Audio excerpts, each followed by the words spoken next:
ॐ श्री गणेशाय नमः। ॐ श्री सरस्वत्यै नमः। ॐ सद्गुरुभ्यो नमः। ॐ भागवत भगवान की जय। नमस्ते परमहंस स्वादित चरणकमल चिन्मकरन्दाय भक्तजनमानस निवासाय श्रीरामचन्द्राय वागीसायस्य वदने लक्ष्मीर्यस्य च वक्षसि यस्यास्ते हृदये संवित् तं नृसिंहमहं भजे।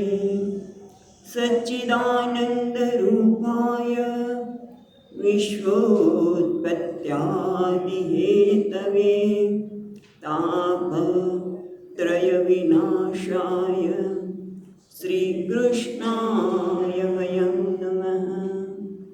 नारायणं नमस्कृत्यं नरं चैव नरोत्तमं देवीं सरस्वतीं व्यासं ततो जयमुदीरयेत्।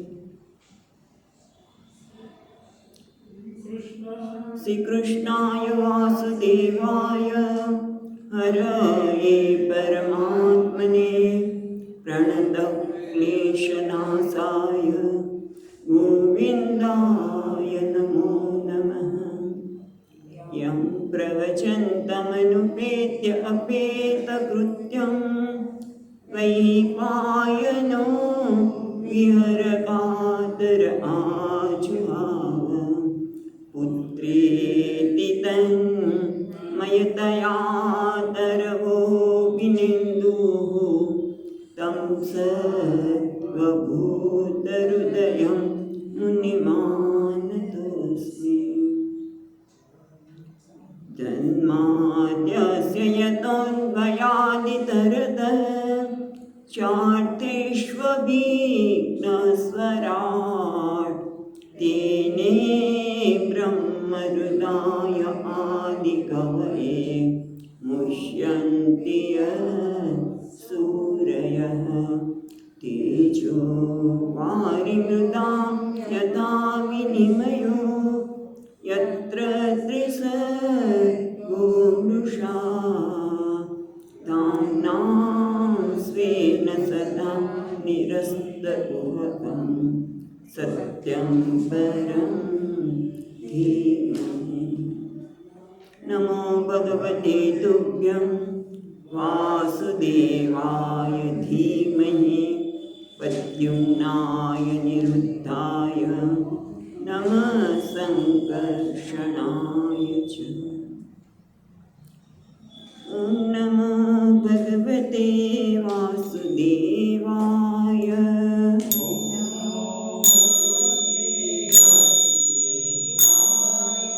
ॐ नमो भगवते वासुदेवाय।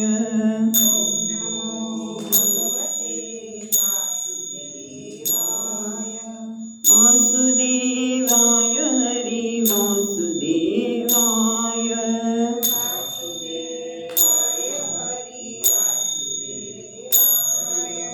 वासुदेवाय हरि वासुदेवाय।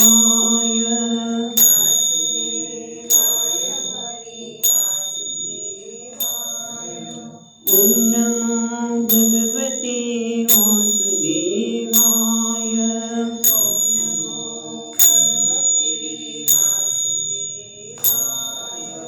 वराह नारायण हरि वासुदेवाय। नारायण हरि वराह नारायण हरि वासुदेवाय। नारायण हरि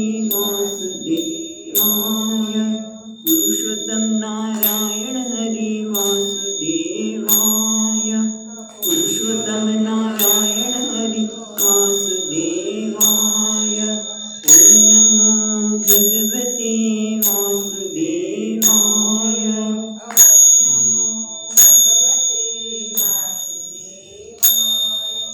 ઓમ નમો ભગવતે વાસુદેવાય. ભગવતે વાસુદેવાય. વાસુદેવાય હરિ વાસુદેવાય. વાસુદેવાય હરિ વાસુદેવાય. ઓમ નમો ભગવતે વાસુદેવાય. ઓમ નમો ભગવતે વાસુદેવાય. ઓમ નમો ભગવતે વાસુદેવાય. ઓમ નમો ભગવતે વાસુદેવાય. વાસુદેવાય હરિ વાસુદેવાય. વાસુદેવાય હરિ વાસુદેવાય. વરાહ નારાયણ હરિ વાસુદેવાય. વરાહ નારાયણ હરિ વાસુદેવાય. વરાહ નારાયણ હરિ વાસુદેવાય. વરાહ નારાયણ હરિ વાસુદેવાય. પુરુષોત્તમ નારાયણ હરિ વાસુદેવાય. પુરુષોત્તમ નારાયણ હરિ વાસુદેવાય. ઓમ નમો ભગવતે વાસુદેવાય. ઓમ નમો ભગવતે વાસુદેવાય. ઓમ નમો ભગવતે વાસુદેવાય. ઓમ નમો ભગવતે વાસુદેવાય.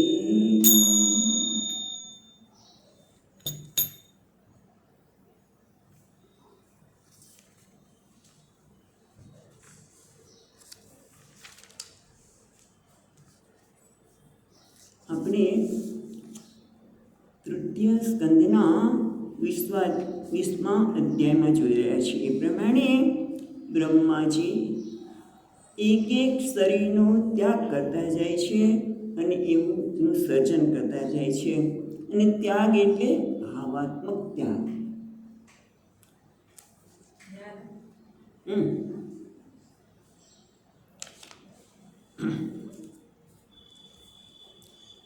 ત્યાગ એટલે ભાવાત્મક ત્યાગ. અને આપણે જોયું એ પ્રમાણે એક એક શરીરનો ભાવાત્મક શરીર ત્યાગ કરતા જાય છે. એમ રાત્રિ અને પહેલું સર્જન થયું રાત્રિનું, અને સાથે રાત્રિનું સર્જન કર્યું, અને સાથે સાથે યક્ષ અને રક્ષનું, અને જે ભૂખ્યાને તરસ્યાથી બ્રહ્માજીને જ ખાવા તૈયાર થયા એનો પણ ત્યાગ કર્યો. અને ત્યાર પછી યક્ષરક્ષણમાંથી આગળ તેમણે સાત્વિક રજોગુણમાં સાત્વિક રહીને દેવતાઓને અને દિવસનું સર્જન કર્યું. અને ત્યાર પછી એમની જાંઘમાંથી અસુરોના સર્જન થયું, જે અતિ લોલુપ હતા અને એમને બ્રહ્માજીને ભ્રષ્ટ કરવા તૈયાર થયા. ત્યારે બ્રહ્માજી ભયભીત થઈ ગયા અને ક્રોધિત પણ થયા, અને એમણે ભગવાનને પ્રાર્થના કરી કે ભગવાન મારું રક્ષણ કરો. મેં તો તમે કહો છો એમ સૃષ્ટિનું સર્જન કરવા જાઉં છું, પણ આ તો મને જ ભ્રષ્ટ કરવા તૈયાર થયા છે. તમે તો કેવા છો? તમારા શરણે આવવાના ક્લેશને ભગવાન તમારા શરણે આવેલા લોકોના ક્લેશને દૂર કરનાર છો, માટે તમે મારું રક્ષણ કરો. ભગવાનને એમ કહ્યું તમે આ શરીર છોડી દો. એટલે તરત એમણે શરીર છોડી દીધું, આ ઘોર શરીર. અને ત્યાર પછી એમાંથી સંધ્યા દેવીનું સર્જન થયું. સંધ્યા એટલે દિવસનો આથમવાનો કાળ અને રાત્રિનો ઉગવાનો, એ વચ્ચેના સમયને સંધ્યા કહીએ છીએ. પણ આ સંધ્યા દેવીને એમણે એક સ્ત્રીના રૂપમાં જોઈ, અને એમને એમ થયું કે આ આપણે મળે તો કેવું સારું. પણ એ લોકોને ખબર નથી કે આ બરાબર નથી, અને ખૂબ બધું એમની ચર્ચા એમણે કરી. અને ત્યાર પછી એનો પણ ત્યાગ થયો સંધ્યા દેવીનો. કે આ મૂળ લોકો છે એ સંધ્યા દેવીને જાણતા નથી, માટે આ પ્રકારનો એ પ્રલોભિત થઈ ગયા છે. મૂળ સ્ત્રીઓને સ્ત્રી તરીકે જોવે છે. અને ત્યાર પછી બ્રહ્માજી હસવા લાગે. 38મા શ્લોક સુધી આપણે જોયું. તો 38મો શ્લોક ફરી વાર વાંચીએ અને આગળ જઈએ. પ્રહસ્ય ભાવ ગંભીરમ ચિગ્રંત્યાત્માનમાત્મના કાંત્યા સસર્જ ભગવાન ગંધર્વ અપ્સરા ગણા. એટલે બ્રહ્માજી હસવા લાગે. પ્રહસ્ય એટલે પ્રહસ્યનો અર્થ અહીંયા સુંદર આપ્યો છે કે કોઈ ગર્વ હોય, ગર્વથી નહીં પણ અહીંયા તો સૌંદર્યના ગર્વથી પણ પ્રહસ્ય એટલે આપણે ઉપહાસ કરતા એ શબ્દ વાપરીએ. ક્યાં શબ્દ આવ્યો છે ભગવાન? પ્રહસ્ય. ગીતામાં પણ શબ્દ આવ્યો, અહીંયા પણ કહે છે પ્રબળ મનોબળના યોગનો અભિવ્યક્તિ. તો હાસ્ય જે છે એને પ્રહસ્ય કહેવામાં આવે છે. અને ગંભીર ભાવ ગંભીર એવા બ્રહ્માજી ભાવ ગંભીર હાસ્ય કરી અને શું કામ કર્યું કે ભાઈ હું કેટલું સૌંદર્યવાન છું, અને એના કારણે એમનામાંથી ગંધર્વ અને અપ્સરાઓનું સર્જન થયું. હવે આગળ કહે છે 39મા શ્લોકમાં વિસર્જમ તનુમ તામ વૈ જ્યોત્સ્નાં કાંતિમયીં પ્રિયાં ત એવ ચાદદુઃપ્રીત્યા વિશ્વાવસુ પુરોગમાઃ. વિસર્જમ તનુ એ ગંધર્વ અપ્સરાને જે સર્જન કરેલું હતું એ તેજસ્વી શરીર કાંત્યા તેજસ્વી શરીરનો પણ ત્યાગ કર્યો. અને વિસર્જમ તનુમ તામ એટલે આમ જોઈએ તો એક શરીરનો ત્યાગ કરતા જાય છે. અને ત્યાગ એટલે શરીરનો ત્યાગ નહીં, મનોભાવ, મનનો જે ભાવ છે એનો ત્યાગ કરે છે. એટલે આ ત્યાગ કરવાથી શું થયું? વિસર્જમ તનુ તામ વૈ જ્યોત્સ્નાં કાંતિમતીમ પ્રિયામ. એટલે કાંતિમતીમ, બરાબર. જ્યોત્સ્નામ એટલે જ્યોત્સ્ના એટલે ચંદ્રિકા રૂપ. ગંધર્વ અને અપ્સરાઓને જે સર્જન કરેલું હતું તે તનુનો પણ એમણે ત્યાગ કર્યો. વિસર્જમ તનુમ તામ જ્યોત્સ્નામ કાંતિમતીમ પ્રિયામ. એને પાછું પ્રિય એટલે ચંદ્રિકા જેવું તેજસ્વી પ્રિય શરીરનો બ્રહ્માજીએ ત્યાગ કર્યો. તો કોને લીધું? તામ ચ એવ ચ અદદુહુ પ્રીત્યા. અને પ્રેમથી જે આ શરીરનો ત્યાગ કર્યો છે એને વિશ્વાવસુ, એને વિશ્વા નામના વિશ્વાવસુ, વસુમાં જેનું નામ છે વિશ્વાવસુ, જે પુરોગમા એટલે મુખ્ય જે વિશ્વાવસુ છે એમણે ટૂંકમાં વસુઓએ આ શરીરને સ્વીકાર કર્યું. વસુઓનું સર્જન થયું, પણ એના મુખ્ય કોણ છે? વિશ્વાવસુ. બરાબર. હવે આગળ જોઈએ. એને આ સર્જન તો કર્યું પણ હજી એમને તો કંઈ બરોબર નથી, એટલે એમને કે તંત્ર આવી ગઈ એ બતાવે છે.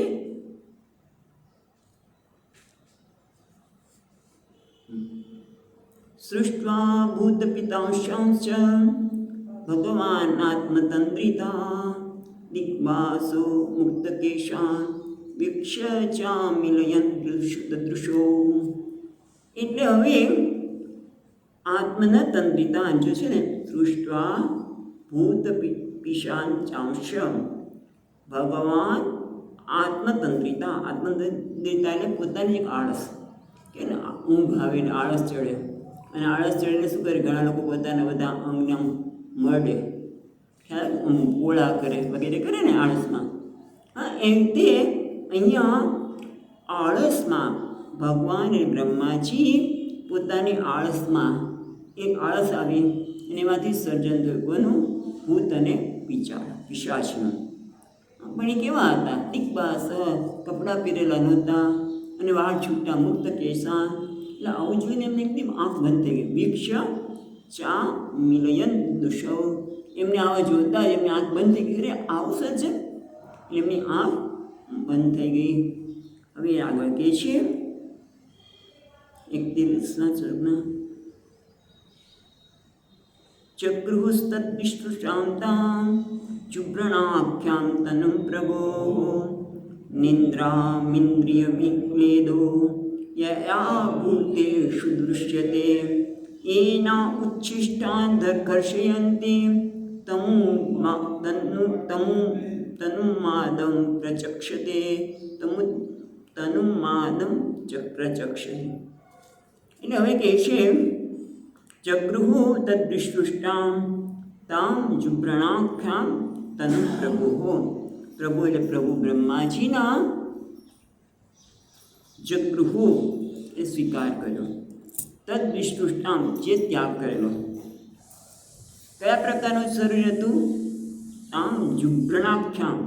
જુબ્રણાખ્યામ એટલે આળસ આવે ને, કેમ આમ આળસ આવે ને શરીરના અંગની નાસો પણ આમ પોળા મોટા થાય, અને જુબ્રણ એટલે આળસ જ થાય. આમ બગાસા કહીએ બરાબર છે, પણ એની સાથે એ શરીરને વિસ્તાર કરે એને કહે જુબ્રણાખ્યમ. જુબ્રણ નામના શરીરને માંથી ભૂત અને પિશાચે સ્વીકાર કર્યો અને ભૂત અને પિશાચ થયા. પછી આગળ કહે છે આળસ આવે પછી ઊંઘ આવે ને કહે છે નિંદ્રા કોને કહેવાય?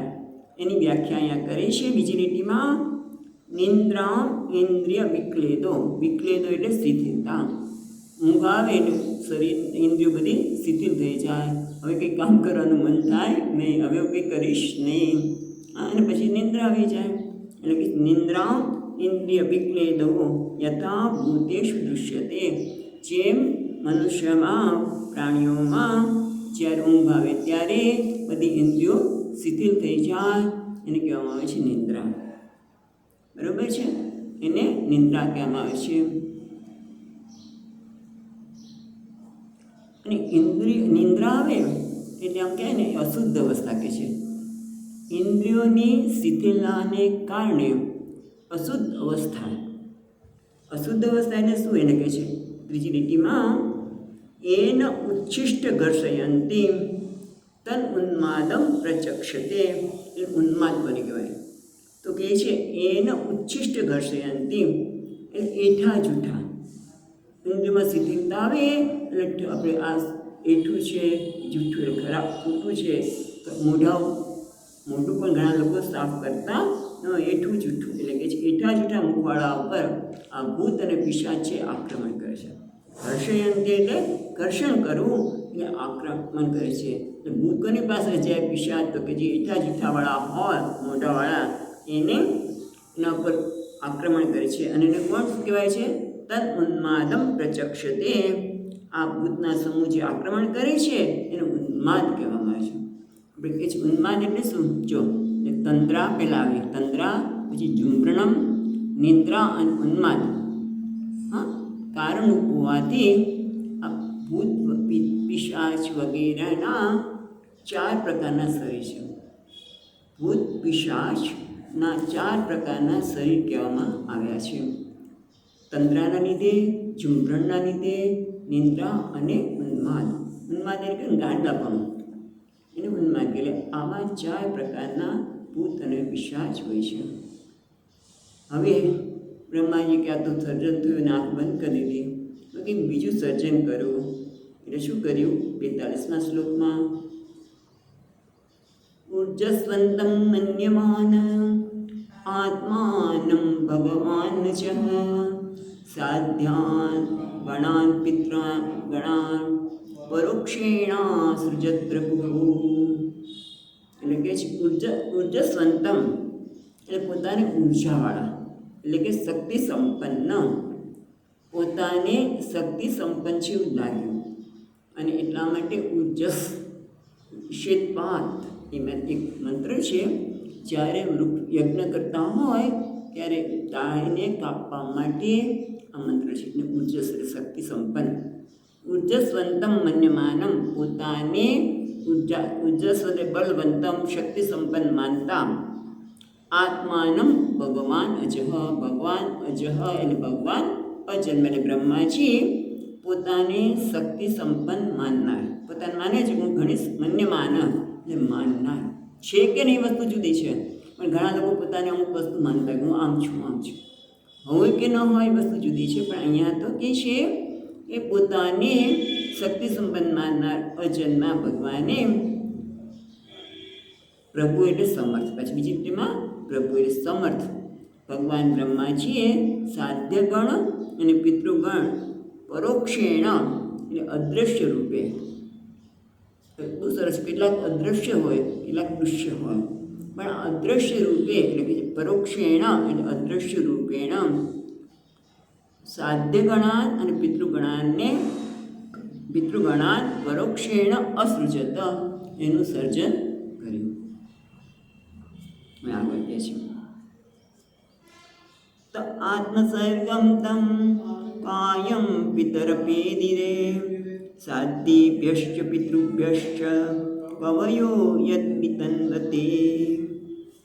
એટલે આ જે શરીર છે દરેક વખતે સર્જનમાં શરીરનો ત્યાગ બતાવે છે. એટલે કે તમ આત્મસર્ગમ તે આમ તો ખરે છે તે આત્મસર્ગ છે ને એ ખરેખર તો તે છે સંધિથી એ કારાનો લોપ થયેલો છે. એટલે તે સાધ્ય અને પિતૃ, તે એટલે કોણ? બહુવચન સાધ્ય ગણા અને પિતૃગણા. આત્મસર્ગમ એટલે આત્માનમ સર્ગમ સૃષ્ટિ, પોતાની સૃષ્ટિ. યસ્માત તમ કાયમ પિતર વેદિરે, પોતાને ઉત્પન્ન કરનાર બ્રહ્મદેવની કાયાને તે એટલે સાધ્યગણ અને પિતૃગણને આત્મસર્ગમ પોતાનામાંથી, આત્મસર્ગમ એટલે પોતાનામાંથી કોણ? બ્રહ્માજીએ પોતાનામાંથી એ કાયામાંથી સર્જન કર્યું. એનું પ્રતિપીતિરે એને જગૃહુ પિતરમ, એને પિતૃએ એ કાયાનું ગ્રહણ કર્યું. એટલે ટૂંકમાં પોતે પિતૃ બની ગયા. હવે પિતૃ તો બની ગયા, તો એ પિતૃઓને માટે આપણે પિતૃઓને સાધ્ય ગણવા માટે કંઈક હવન કરીએ છીએ કે જેથી એમને અન્નની પ્રાપ્તિ થાય. એટલે એ વસ્તુ કહે છે સાધ્યેભ્યશ્ચ પિતૃભ્યશ્ચ કવયો યદ વિતન્વતે. એટલે સાધ્યેભ્ય એટલે સાધ્ય અને પિતૃઓએ, કવયો એટલે કર્મ માર્ગના નિષ્ણાંત, કવયો એટલે કર્મ માર્ગના નિષ્ણાંત. યદ વિતન્વતે એટલે તન્વતે એટલે શ્રદ્ધાપૂર્વક વિતન દદાતિ. સાધ્યેભ્ય પિતૃભ્યશ્ચ કવયો યદ વિતન્વતે એટલે કવયો એટલે કર્મ કોવિદાહ, કર્મ માર્ગના નિષ્ણાત. એટલે કયા પ્રકારનું કર્મ ક્યારે કરવું જોઈએ, એમાં કેવા મંત્ર જોઈએ, કયા પ્રકારના યજ્ઞ માટેના હવિષ્ય, એ બધા માટે કહે છે એને જાણનાર છે, એને કહેવામાં આવે છે કવિ. અને એટલા માટે કવિઓ શું કરે છે? કવય વિતન્વતે, એ કવયો છે એ હવ્ય અને કવ્ય, શ્રાદ્ધમાં હવ્ય અને કવ્ય એ સાધ્ય અને પિતૃઓને આપે છે. એટલે કવયો કર્મના નિષ્ણાતો પિતૃઓ પોતાના પિતૃઓને અને શ્રાદ્ધપૂર્વક હવ્ય અને કવ્યનું અર્પણ કરે છે. દદાતિ વિતન્વતે દદાતિ એટલે બ્રહ્મણા સૃષ્ટમ કાયમ હવ્ય કવ્યના રૂપમ પ્રતિપેદિરે. એટલે અહીંયા એવું કહે છે કે હવ્ય અને કવ્યના રૂપમાં પ્રગટ થયો. હવે આગળ કહે છે સિદ્ધાન વિદ્યતરાંશ્ચૈવ તિરોધાનેન સોસૃજત તેભ્યો દદાત આત્માનમ અંતર્ધ્યાનાક્ષમદ્ભુતમ. હવે બ્રહ્માજીએ પોતાની બીજી શક્તિ છે, જે આ શક્તિથી એમણે પિતૃઓને અને સાધ્યગણોને ઉત્પન્ન કર્યા. એવી એક બીજી કઈ શક્તિ છે? તિરોધાન થવાની, અદૃશ્ય થવાની શક્તિ. માણસ અહીં ઊભો હોય અને એકદમ અદૃશ્ય થઈ જાય, તો એ શક્તિ કોની પાસે છે? ખરેખર તો વિદ્યાધર અને સિદ્ધુ પાસે. એટલે કે સિદ્ધાન વિદ્યાંતરાશ્ચૈવ તિરોધાનેન અસૃજત સ અસૃજત. સ એટલે બ્રહ્માજીએ સિદ્ધો અને વિદ્યાધરોને તિરોધાનેન એટલે અદૃશ્ય થવાની શક્તિથી એમનું સર્જન કર્યું. અને પછી એ અદૃશ્ય થવાની શક્તિ એટલે પણ એ કાયા છે, એનો ત્યાગ કરેલો કોણે લીધું? કે સિદ્ધો અને ગંધર્વોએ. પણ અહીંયા જુદી રીતે કહે છે વસ્તુને. તેભ્યો અદદાત તમ આત્માનમ અંતર્ધ્યાનાખ્યમદ્ભુતમ. તેભ્ય અદદાત તમ આત્માનમ અંતર્ધ્યાનાખ્ય અદ્ભુતમ. અંતર્ધ્યાન થવાની જે અદ્ભુત છે, અદૃશ્ય થવાની, અંતર્ધ્યાને અદૃશ્ય થવાની જે શક્તિ છે એ એમણે આ લોકોને આપી. એટલે અદ્ભુત શક્તિ જે છે એમણે તેભ્યો દદાત આત્માનમ, પોતાની જે અંતર્ધ્યાન થવાની જે શક્તિ છે એમણે કોને આપી? સિદ્ધ અને વિદ્યાધરને. એટલે આ રીતે એમનું સર્જન કર્યું. હવે આગળ કહે છે કે હવે જે કે છે ને જરાક જોવા જેવું છે કે કોઈ વ્યક્તિ બહુ સુંદર હોય, દેખાવડી હોય, સુંદર હોય, અને પછી પોતે અરીસામાં જુએ એટલે પોતાનું પ્રતિબિંબ, અને પ્રતિબિંબ જોઈએ તો એને સુંદરતાના દર્શન થવાના છે. અને પછી તમે જો એમાં હાવભાવ કરે, ઘણી વાર મોઢા પાસે હાથ ફરે, કે આમ ફરે, આમ કરે, અને એનાથી સર્જન થયું એની વાત કરે છે. એટલે કે 45મા શ્લોકમાં સકિન્નરાન કિમ પુરુષાન પ્રત્યાત્મેના સૃજત પ્રભુ માન્યાત્માત્મનાત્માનમ આત્મભાસમ વિલોકયન. સકિન્નરાન કિમ પુરુષાન, પછી જોઈએ પ્રત્યાત્મેન. પ્રત્યાત્મેન એટલે પ્રતિબિંબ વડે, પ્રતિબિંબ વડે અસૃજત પ્રભુ. પ્રભુ એટલે બ્રહ્માજીએ પોતાના પ્રતિબિંબને જોઈને, પ્રત્યાત્મને પ્રતિબિંબ વડે પ્રતિબિંબને જોઈને શું કહે છે? મન્યમાન. કિન્નર અને કિમ પુરુષની વાત જવા દઈએ, પછી જોઈએ છે શબ્દને મન્યમાનમ આત્મના આત્માનમ. આત્માનમ છે ને એ બીજી વિભક્તિ, પણ આત્મા એટલે પોતાને, આત્માનો અર્થ અહીંયા કે પોતાને સુંદર માનીને, આત્મના છે એટલે આત્મા વળી, પણ અહીંયા શું થાય છે? પોતાને સુંદર માનીને પ્રતિબિંબ જોનાર સુંદર વ્યક્તિની જેમ મસ્તક વગેરે હલાવવાની ચેષ્ટા કરી. ખ્યાલ આવે છે? પોતાને સુંદર માનીને જે અરીસામાં જુએ અને પ્રતિબિંબ જોનાર પોતાના સુંદર વ્યક્તિત્વમાં જે મસ્તક વગેરે હલાવ્યા, મસ્તક હાથ વગેરે છે કે એ હલાવે, એમાંથી સર્જાયેલા આત્મભાષમ વિલોકયન. આત્મભાષમ એટલે પોતાના પ્રતિબિંબને જોઈને એ પોતાને સુંદર માનવા લાગ્યા, અને એના લીધે ચેષ્ટા કરી, અને ચેષ્ટાના કારણે કિન્નરાન કિમ પુરુષાન, હવે કિમ પુરુષ અને કિન્નરનું સર્જન થયું. એટલે બંને કહેવાય છે, આથી બંને સર્જાયેલા છે પરસ્પર સન્માનથી. કારણ કે પોતાના પ્રતિબિંબને જોવે ત્યારે જે ચેષ્ટા કરે અને પ્રતિબિંબ માટે આદર હોય કે નહીં, સન્માન હોય જ ને. પોતે સુંદર છે એટલે પ્રતિબિંબ માટે પણ એને આદર હોય. તો જે આ બંને સર્જાયા એ બંનેને એકબીજા માટે આદર છે. કિમ પુરુષ અને કિન્નર એ બંને નિત્ય યુગલરૂપ ભાવ છે, અને બંને પરસ્પર સન્માનથી તેમના નિત્ય યુગલરૂપનો જોવે છે.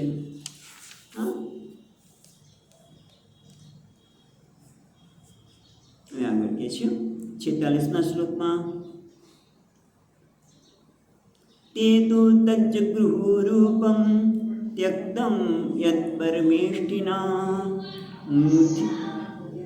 મિથુની ભૂય ગાયંતઃ તમેવોષી કર્મભિઃ.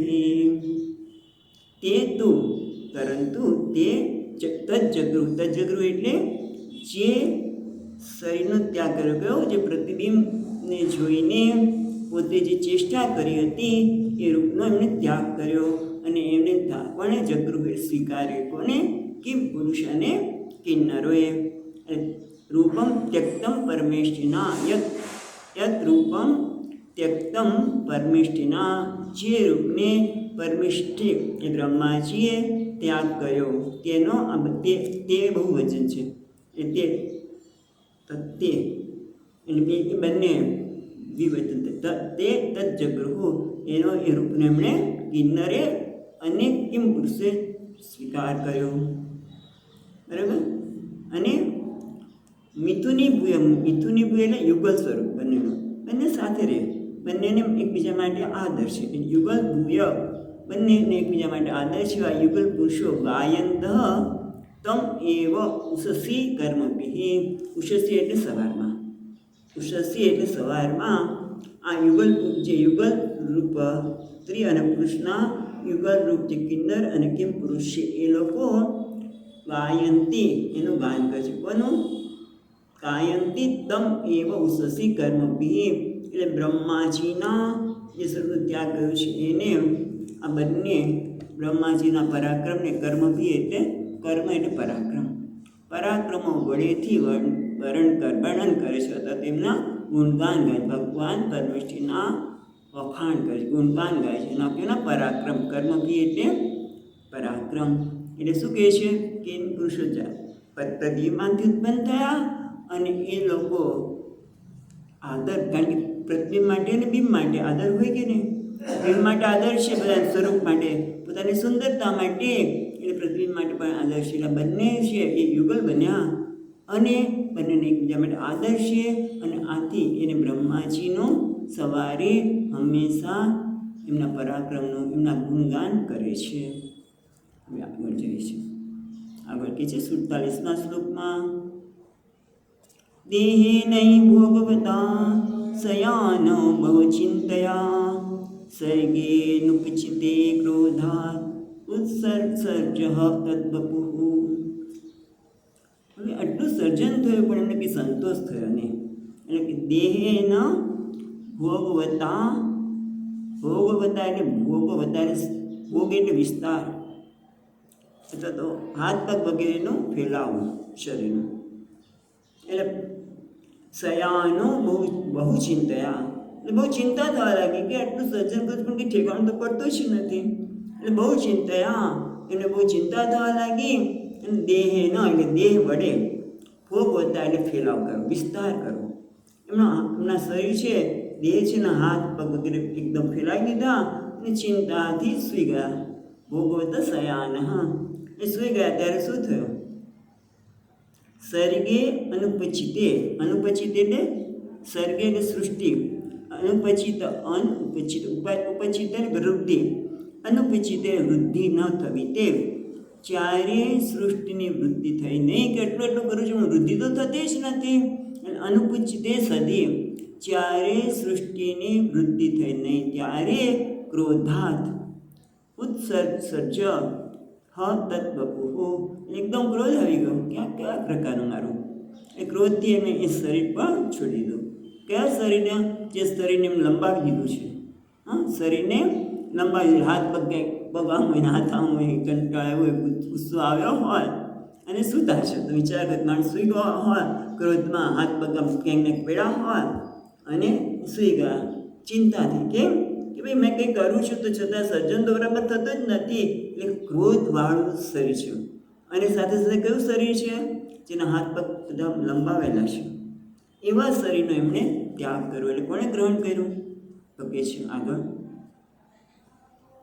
એહિ યાનાન્મુતકેશા અહયંતેંગ જંગ્નિરે સર્પા પ્રસપત્ક્રૂરાઃ નાગા ભૂરુ કંદરાઃ. એને કહે છે એ અહિયંત, એ આપણે પછી શબ્દ લઈએ છીએ પણ પહેલાં કહે અમૃતા. અમૃત એટલે શરીરના વાળ. અમૃત જે મૃત નથી માને છે, જે શરીરના વાળ છે એ કયા? એ પછી જો પેલી લીટીમાં એ અહિયંત અમૃત. અમૃત એટલે વાળ, શરીરના વાળ. અહિયંત એટલે છૂટા પડી ગયા. વાળો છે એ બધા ખરી પડ્યા. એ બરાબર. અહય તે અંગ જગની રે, એટલે હે અંગ એટલે હે વિદુજી, પ્રિય વિદુજી. ત્યારે બ્રહ્માજી આવી રીતે સૂઈ ગયા હતા ત્યારે એમના શરીરના વાળ ખરી પડ્યા અને એના લીધે શું થયું? અહય તે અંગ જગની રે, એમાંથી સર્પો થયા. અહી એ સર્પ, અહય એટલે સર્પો જગનીરીમાંથી ઉત્પન્ન થયા. એટલે આ દેહમાંથી કેસ થયા, એમાંથી સર્પો થયા, જગનીરે થયા. પછી શું થયું? સર્પા પ્રસ્પર્ત, પછી ક્રૂરા આગળ પછી જોશું. સર્પા પ્રસ્પર્ત્ર એટલે પગ, એમ કે તમે શરીરમાંથી જે અવયવો છે એ સીધી જગ્યા છે, પ્રસારેલા છે, એટલે કે પરસ્પર પગ વગેરે અવયવો અચ્છા લાંબા ટૂંકાઈ થયા હોય અને એટલા માટે હલનચલન કરતા આ જે પગમાં પગને હાથ બધા જે એને ફેલાવેલા છે હલનચલન તો થતા નથી, પણ થોડું ઘણું હાથ હલાવતા હશે એટલે એમાંથી સર્પ થયા, એટલે કે જેને પગ નથી, એટલે કે આપણે સાયન્સની ભાષામાં કહે છે ઉપસર્ગ સરીસૃપ એટલે પગે ચાલનાર, એટલે પેટે ચાલનાર, સરીસૃપ એટલે પેટે ચાલનાર, એટલે લોકોને પગ નથી પણ એવા સર્પો થયા. પછી ક્રોધથી શરીર ત્યાગ કર્યું છે અને ક્રોધને આમ કેવા ફૂફાડા મારે ને, ક્રોધ એટલે શું ફૂફાડા મારે, એટલે ક્રૂરા નાગા ભોગ ઉરુકંદરા, હા ઉરુ એટલે મોટા, હા ભોગે ને એટલે ફણા, ફણાને કારણે અને પાછું ઉરુ એટલે વિશાળ, કંદરા એટલે ડોકવાળા, વિશાળ ડોકવાળા, હા ફાણા જેની ફાણા મોટી છે એવા વિશાળ ડોકવાળા નાગ ઉત્પન્ન થયા, કેવા છે ક્રૂર નાગ, ન અગાહા જે જાતા પણ તો નાગ તો એકદમ એની કદાચ સ્પીડ બહુ જ વધારે હશે, નાગા હા એક જગ્યાએથી બીજી જગ્યાએ ફટાફટ જતા હશે, પણ એ કેવા છે ક્રૂર, અને કેવી એમની ફણાઓ છે બહુ મોટી છે, એવા નાગો ઉત્પન્ન થયા. એટલે અહીંયા કહે છે કે સર્પની જાતિના આ જે પેટા વિભાગો છે એ સર્પ સિદ્ધાંત નામના ગ્રંથમાં મળે છે એવું ટીકાકાર આપણને જણાવે છે. એટલે ટૂંકમાં બ્રહ્માજીએ એકદમ ક્રોધમાં આવી ગયા, શરીર લંબાવી દીધું, એના કેસમાંથી સર્પ થયા, હા જે પેટે ચાલનાર હતા, અને નાગો પણ ઉત્પન્ન થયા જે મોટી ફણાવાળા અને ક્રૂર હતા. હવે આવી સ્થિતિ થઈ એટલે પછી એને થયું કે આ તો કેવું ચિંતા મારે શું કામ કરવાની, ભગવાનમાંથી હું તો જન્મ પ્રાપ્ત થયો છું તો હું ભગવાનનું શરણે ન જોઉં, એને મને કહ્યું છે પણ થતું નથી મારું સર્જન આગળ. એટલે કહે છે ટીકાકાર એક જગ્યાએ કે શ્રી નારાયણમાંથી પ્રગટ થયેલા બ્રહ્માજી એ ચિંતાનો ત્યાગ કર્યો અને પછી ભગવાનનું ચિંતન કર્યું, ત્યારે એમને કૃતકૃત્યતા લાગી, તેમને ભગવાનનું જ્યારે ચિંતન કર્યું, ભગવાનનું નામ શરણ કર્યું, નામ સ્મરણ કર્યું, ત્યારે કૃતકૃત્યતા લાગી. એના માટે આચાર્ય વર્ગ જે શ્રેષ્ઠ આચાર્યો છે એમનું માનવાનું છે કે દેવ પુરુષ સ્વામીન ગુણાતીતે અવતિષ્ઠતિ, જ્યારે કોઈ જીવ પુરુષ ભગવાન જે ગુણાતીત છે, ગુણથી અતીત એવા પુરુષ ગુણાતીત પુરુષના ગુણોથી પણ જે અતીત એવા પરમાત્મા ભગવાનમાં તિષ્ઠતિ એ સ્થિર થાય છે. જ્યારે કોઈ પણ વ્યક્તિ પુરુષ છે ગુણોથી પર એવા પોતાના આત્મા સ્વરૂપ, ગુણોથી પર એવા પોતાના જ આત્મા સ્વરૂપ ભગવાનમાં સ્થિર થાય છે, ત્યારે તદેવ કૃતકૃત્યો અહમિતિ આત્માનમ મન્યતે, અને જ્યારે એ ભગવાનમાં સ્થિર થાય છે ત્યારે જ એ પોતાને કૃતકૃત્ય માને છે. એ કૃતકૃત્ય પ્રાપ્ત કરવું એવું થયું ને, જીવનમાં હું કૃતકૃત્ય છું, ધન્ય છું, હવે મારે કંઈ કરવાનું બાકી નથી, અને કૃતકૃત્યતા હોય ત્યારે એક આનંદની અભિવ્યક્તિ હોય, આનંદ થાય કે નહીં, અને એ કૃતકૃત્યતા પ્રાપ્ત કરવી તો શું કરવું જોઈએ, ભગવાનના જે કહેવાય છે ગુણાતીત, જ્યારે કોઈ ગુણ નથી એવા ગુણાતીત પરમાત્મા મારો આત્મા છે, આત્માનમ બરાબર, આત્માનમ પ્રતિષ્ઠિતમ એ પોતાના પુરુષમ સ્વામી ગુણાતીતે અવતિષ્ઠતિના સ્થિત થાય છે, ત્યારે એ વ્યક્તિ કૃતકૃત્ય થાય છે, અને કૃતકૃત્ય થાય અને આનંદ પણ થાય. હવે બ્રહ્માજી પોતાની ચિંતાને છોડીને ભગવાનને આત્મારૂપી ગુણાતીતમાં એ સ્થિર થયા. એટલે શું છે, પોતાને કૃતકૃત્ય માનવા લાગ્યા. અહીંયા તો સીધી વાત એમ જ કરે છે કે કૃતકૃત્ય થઈ ગયા, પણ કેવી રીતે કૃતકૃત્ય થયા, તો કે પોતાની ચિંતાનો ત્યાગ કરી અને ભગવાન ગુણાતીતમાં એ સ્થિત થયા. એ વસ્તુ આપણને 49મા શ્લોકમાં કહે છે. સ આત્માનમ મન્યમાનઃ કૃતકૃત્યમિવા આત્મભૂઃ તદા મનસસજ્જાન્તે મનસા લોક ભાવના. એટલે કે છે સ આત્માનમ મન્યમાનઃ કૃતકૃત્યમ ઇવ આત્મભૂ એટલે સ્વયંભૂ બ્રહ્માજી જ્યારે પોતાને સ આત્માનં મન્યમાનઃ કૃતકૃત્યમ પોતે કૃતકૃત્ય છે એવું જ્યારે પોતાને માનવા લાગ્યા. અને ક્યારે હું કૃતકૃત્ય છું બતાવ્યું નથી. એટલે આપણને જાણવા મળે કે જ્યારે એ ભગવાનમાં સ્થિત થયા ત્યારે પછી શું તો કૃતકૃત્ય તો થયા એટલે આનંદની અભિવ્યક્તિ છે. અને આનંદની અભિવ્યક્તિ એટલે છે તથા મનુ સર્જાંતે અંતે એ છેવટે એમણે મનુનું સર્જન કર્યું. મનસા લોપભાવ એમણે મનથી જે આત્માની મનમાં આવ્યા આનંદ છે કૃતકૃત્યતાની લાગણી છે ત્યારે એમણે મનુષ્યનું સર્જન કર્યું. એ મનુ કોણ છે? લોકભાવનમ એટલે સર્વ લોકોનું પાલન કરનાર એવા મનુનું સર્જન કર્યું. હવે આગળ કહે છે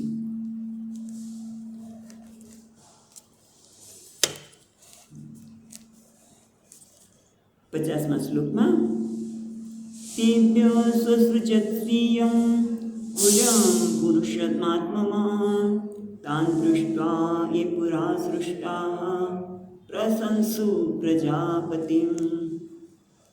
તેભ્ય સ અસૃજત્ય સ્વીયં પૂરમ પુરુષમાત્મવાન. એ પૂરમ એટલે દેહ, પુરુષમ આત્મવાન એટલે આત્માનો સ્વામી, એ જીવોના સ્વામી એવા બ્રહ્માજીએ તેભ્ય અસૃજત તેભ્ય સહ અત્યસૃજ છે સુસૃજત નહીં પણ અત્યસૃજ એટલે અત્યંત સુંદર સ્વીયમ પોતાનામાંથી પૂરમ એટલે દેહ સર્વ પુરુષ આત્મવાન. અહીંયા એવું પણ કરે છે કે જે સર્વેના આશ્રય બ્રહ્માજીએ આપણે મનુનું પૂરમ એટલે પૂરમ સ્વીયમ અતિસૃજત એટલે પુરુષ આકારે શરીરને સર્જન કર્યું. અસૃજત સ્વીયમ પૂરમ પુરુષમ આત્મવાન એટલે સર્વના આશ્રય બ્રહ્માજીએ મનુને પુરુષ આકાર શરીર ધારણ કર્યું. અને તાન દૃષ્ટા આ મનુષ્ય શરીર જોઈને તાન એટલે મનુ દૃષ્ટા આ મનુષ્ય શરીર જોઈને એ પુરા સૃષ્ટા એટલે કે એ મનુ પહેલાં તેભ્ય પુરા એમની પહેલાં જે સર્જન થયેલું છે કોણ? દેવતા. તેભ્ય પુરા સૃષ્ટા એટલે દેવતા વગેરે પ્રશંસુ પ્રજાપતિની ખૂબ પ્રશંસા કરવા લાગ્યા. અને આ જ આવી વાત પ્રશ્નોપનિષદમાં આવે છે. ત્યાં પણ સર્જનની વાત આવે છે કે દેવતાઓને સર્જન કર્યું પણ દેવતા કે અમે ક્યાં રહીએ, અમને કોઈ સ્થાન તો આપો રહેવા માટે. એટલે ઘોડાનું સર્જન કર્યું, ગધેડાનું, બધું કેટલા બધા સર્જન કર્યા, આને પછી કહે છે જ્યારે મનુષ્યનું સર્જન કર્યું ઓહો આ બરોબર છે, અહીંયા અમને રહેવાનું ગમશે. એટલે અહીંયા પણ એ જ બતાવે છે કે જ્યારે મનુનું સર્જન જોઈને દેવતાઓ પ્રશંસા કરવા લાગે કે આ સ્થાન બરોબર છે, આ બરોબર છે. એટલે દેવતાઓ બ્રહ્માજીની પ્રશંસા કરવા લાગે કે તમે બહુ સુંદર કર્યું છે. પ્રશંસા કેવી કરે છે એ આપણને 51મા શ્લોકમાં બતાવે છે. અહો એતજ્જગત શ્રેષ્ઠ સુકૃતમ બતતે કૃતમ પ્રતિષ્ઠા ક્રિયા યસ્મિન સાકમનદાત્મહે. હે બ્રહ્માજી, અહો એતદ જગત શ્રેષ્ઠ એટલે હે જગતના સર્જનહાર. ઓહો હે જગતના સર્જન સુકૃતમ બત્તે કૃતમ. સુકૃતમ એટલે સુષ્ટુ કૃતમ એટલે શ્રેષ્ઠ. આ કાર્ય તમારું કહે છે શ્રેષ્ઠ કાર્ય. સુકૃતમ બત ખરેખર આ સુકૃતમ સર્વશ્રેષ્ઠ તે કૃતમ તમે આ ખૂબ સુંદર કાર્ય કર્યું. કેમ? કારણ કે કોઈ પણ વ્યક્તિના વખાણ કરો ને ત્યારે મોટે ભાગે આપણને એમાંથી કંઈ મળવાનું હોય તો મને તમે ઉપયોગી થાવ તો તમારું વખાણ કરો, પણ તમે મેં ધાર્યું કે તમને ઉપયોગી થશો, મને કંઈ કામમાં હા પાડશો અને જોઈ ના પાડે તો નકામા છો, તો એને ઉડાડી મૂકી ક્યાંય ને ક્યાંય. કોઈ તમારું આમ કરીશ, તમારું તેમ કરીશ, કારણ કે ઉપયોગી થવાના નથી. આ હકીકત મનુષ્યમાં છે જ, એ દેવતામાં હોય. એટલે કહે છે કે તમે બહુ સુંદર સર્જન કર્યું છે. ઓહો એતદ જગત શ્રેષ્ઠ સુકૃતમ બદતે કૃતમ. એ જગતના શ્રેષ્ઠા, તમે સુકૃતમ સરસ સૃષ્ટિમાં આ બહુ સુંદર કાર્ય કરો છો. કેમ? પ્રતિષ્ઠા ક્રિયા યસ્મિન સાકમ અન્નમ અદામહે. અદામ પછી હે છે ને એ પણ બ્રહ્માજીને સંબોધન છે. હે બ્રહ્માજી, ક્રિયા એટલે જો યસ્મિન જે મનુની સૃષ્ટિમાં, યસ્મિન છે ને પ્રતિષ્ઠા ક્રિયા યસ્મિન આ મનુની સૃષ્ટિમાં. ક્રિયા એટલે કર્મ, અગ્નિહોત્ર વગેરે જે સમસ્ત ક્રિયાઓ થશે ત્યારે ક્રિયાઓ થાય એટલે એમાં અન્ન વગેરેની આહુતિ તો આપવાની. મનુની સૃષ્ટિમાં જ્યારે ક્રિયા થશે ત્યારે પ્રતિષ્ઠા ક્રિયા યસ્મિન સાકમ એટલે સાથે, સાકમ અન્નમ અદામહે. એ સાકમ એટલે સાથે, અન્નમ એટલે હવી, અન્ન એટલે હવિષ. હવીનો ભાગ અમે અન્ન રૂપે ભોજન કરીશું. સાકમ અન્નમ અદામહે, અદામ એટલે ખાઈશું. એટલે ઓહો જગતના શ્રેષ્ઠા, આનંદની વાત છે કે આપણે ખૂબ સુંદર સર્જન કર્યું છે. હે બ્રહ્મદેવ, મનુની સૃષ્ટિમાં ક્રિયા એટલે અગ્નિહોત્ર વગેરે કર્મ થશે. એ સર્વ ક્રિયાની પ્રતિષ્ઠા છે. શેમાં? આ સૃષ્ટિમાં અમે બધા જ અમારા હવિના ભાગરૂપે અમે અન્નને ગ્રહણ કરીશું. એટલે અમને અન્ન મળશે. ખ્યાલ? એટલે એક તો એમને ક્યાં સ્થાન મળે? તો શરીરમાં, દેવતા મનુષ્યના શરીરમાં. અને જ્યારે યજ્ઞ કાર્ય કરે ત્યારે એમને શરીરમાં નથી તો ત્યાં ઉપનિષદમાં કીધું છે. અહીંયા તો એટલું જ કીધું કે દેવતાઓ પ્રશંસા કરી કે અમને આ મનુ જ્યારે યજ્ઞ કાર્ય કરશે, મનુના મનુષ્ય બધા જ, મનુ એટલે નહીં, આ મનુની સૃષ્ટિ એટલે મનુષ્યો જ્યારે અગ્નિહોત્ર વગેરે કર્મ કરશે ત્યારે એમના હવિષ્યરૂપી અન્નને અમે ખાઈ શકીશું, અમે સમર્થ બનીશું. હવે મહારાજને મજા પડી ગઈ. એટલે હવે પછીનું સૃષ્ટિ સુંદર થઈ રહ્યું છે. કારણ કે મનુને સર્જન થયું આનંદમાંથી. કંઈ પણ કાર્ય કૃતકૃત્યતા મેળવી હોય તો એક જ છે, પ્રભુના શરણે. પ્રભુને આપણા હૃદયમાં આત્મારૂપે સ્થાપિત કરીએ તો જીવનમાં કૃતકૃત્યતા આવે. બાકી બીજા બધાને સ્થાપિત કરો એટલે ક્યારેક કૃતકૃત્યતા આવે જ નહીં. કોઈ પણ વસ્તુ આપણા હૃદયમાં બીજાને એટલે જગતની કોઈ પણ પદાર્થ, કોઈ પણ વ્યક્તિને ક્યાંય પણ સ્થાન આપો, ક્યારેક આનંદ, ક્યારેક કપડાટ, આ સ્થિતિ આવે. પણ ભગવાનને સ્થાપિત કરવી તો આનંદ છે. અને આનંદ સૃષ્ટિમાંથી મનુની સર્જન થયું. હવે આગળ કહે છે પછીના શ્લોકમાં,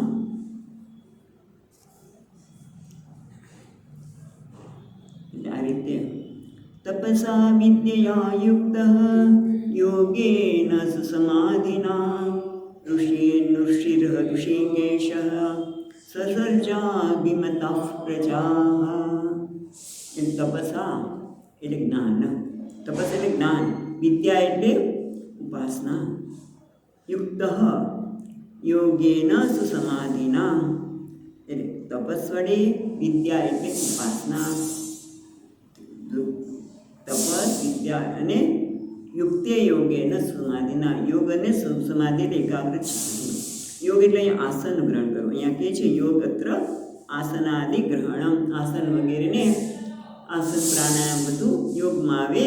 અને સમાધિ એટલે એકાગ્ર ચિત્ત અને આસન વગેરેથી શરીરને સ્વસ્થ રાખીને, તપસા એટલે જ્ઞાનને અને વિદ્યાથી જોડાઈને, ઋષિન પછી જો છે ઋષિન પછી ઋષિ પછી નૃ છે ઋષિન પછીમાં પાછું ઋ જ નીકળશે. ઋમાં ઋષિ તો બરાબર છે, ઋષિન પછી એનો નમાં રેફ નીચે ઋમાં પણ ઋ જ નીકળશે.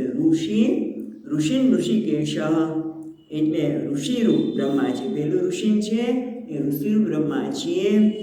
ઋષિન ઋષિકેશ એટલે જીતેન્દ્ર એવા. ઋષિકેશ એટલે ઋષિકેશ કોને કહેવાય છે ખબર છે?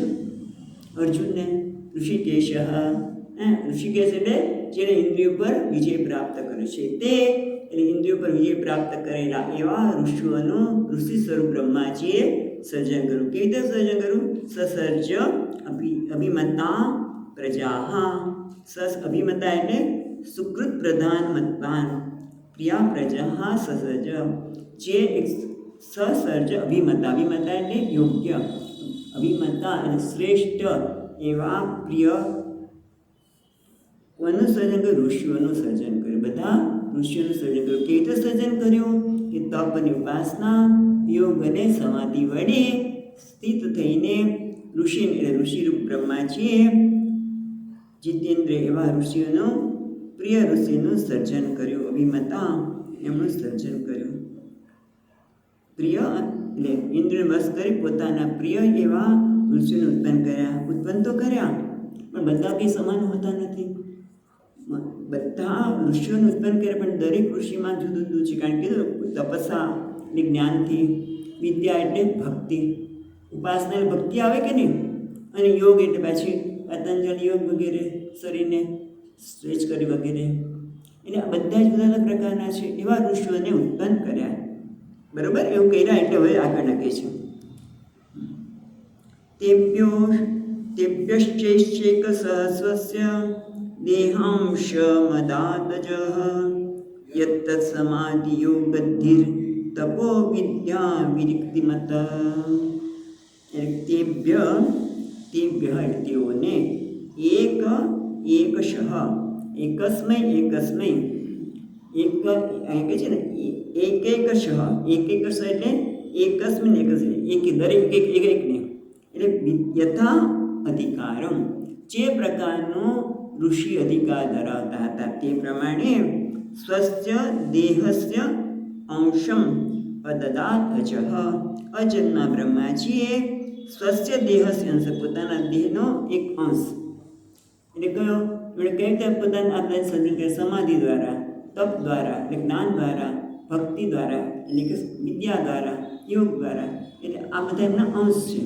એટલે કહે છે એક એટલે બધાના અધિકાર પ્રમાણે કોઈ જ્ઞાન પ્રદાન છે, કોઈ ભક્તિ પ્રદાન છે, કોઈ યોગ પ્રદાન છે. એ પ્રમાણે એમને યત્ત સમાધિ યોગ છે ને, યોગર્ધિ એટલે આપણે સમૃદ્ધિ, તપ વિદ્યા વિરક્તિ એટલે એક અંશને જે પ્રકારના એ લોકો અધિકાર ધરાવે છે એ પ્રમાણે વૃદ્ધિ, તપ, વિદ્યા એટલે અહીંયા ઉપાસના એટલે ભક્તિ, અને વૈરાગ્ય યુક્ત છે એવા બધા અંશો જે તે પ્રકારના અધિકારી ધરાવે છે એમને એ આપ્યો.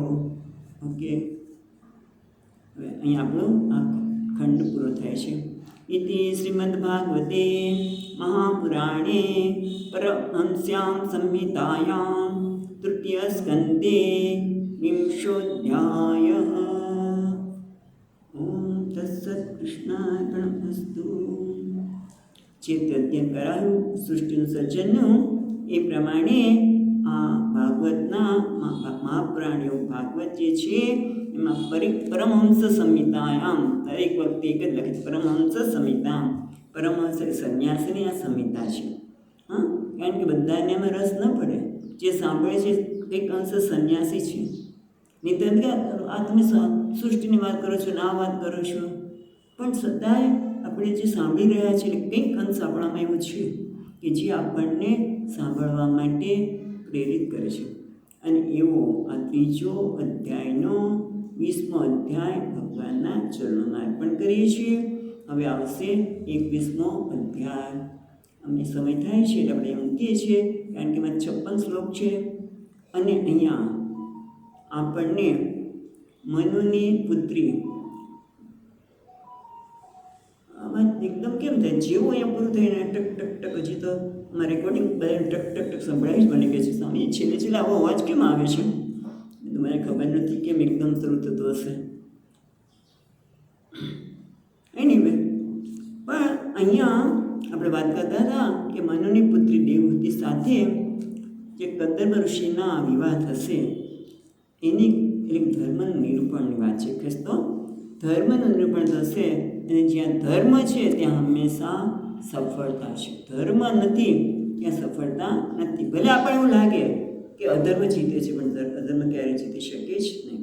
પણ એ બધી વાત આપણે હવે પછી પાછા મળીએ છીએ ત્યારે કરીએ છીએ. ઓમ સચ્ચિદાનંદ રૂપાય વિશ્વોત્પત્યાદિહેતવે તાપત્રય વિનાશાય શ્રી કૃષ્ણાય વયં નમઃ.